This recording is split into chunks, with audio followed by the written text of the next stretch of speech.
17. The haunting of a broken mind. Amelia had dedicated her life to mending broken minds, believing she possessed the strength to carry their burdens without succumbing to the weight.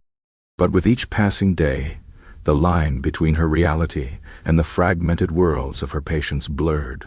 She saw their demons lurking in the shadows of her own apartment, heard their desperate pleas in the rustling of leaves, felt their pain as a phantom ache in her own bones. One patient, a young man named Elias, haunted her the most. He claimed to see creatures made of shadows, whispering secrets in a language only he understood. Amelia, initially skeptical, started noticing fleeting movements in the periphery of her vision. Shadows that contorted and danced just beyond her grasp. Elias' terror became her own, the whispers turning into a cacophony that chipped away at her sanity. Sleep offered no escape. Her dreams were plagued by grotesque figures mirroring the delusions of her patients. She woke in cold sweats, heart pounding against her ribs like a trapped bird, the line between nightmare and reality dissolving into a terrifying fog.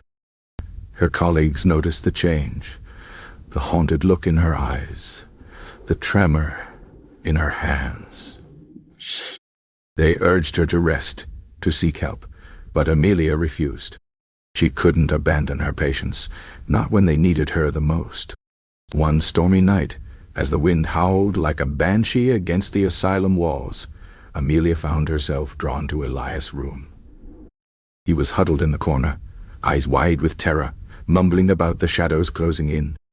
As she approached him, a cold realization washed over her. The shadows were no longer figments of his imagination. They were real, writhing around him, reaching out with inky tendrils. In that moment, Amelia understood. She hadn't just been treating broken minds. She had become a conduit, a bridge between their fractured realities and her own. The shadows had used her empathy, her dedication, to seep into her world. Now, they threatened to consume them both. With a surge of desperate courage, Amelia grabbed Elias' hand. Her own fear was a raging inferno, but in his eyes she saw a flicker of hope.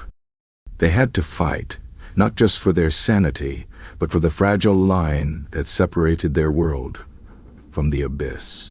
As the shadows closed in, Amelia made a choice. She would face the darkness, even if it meant sacrificing her own mind, to save Elias and the others from the haunting of a broken reality.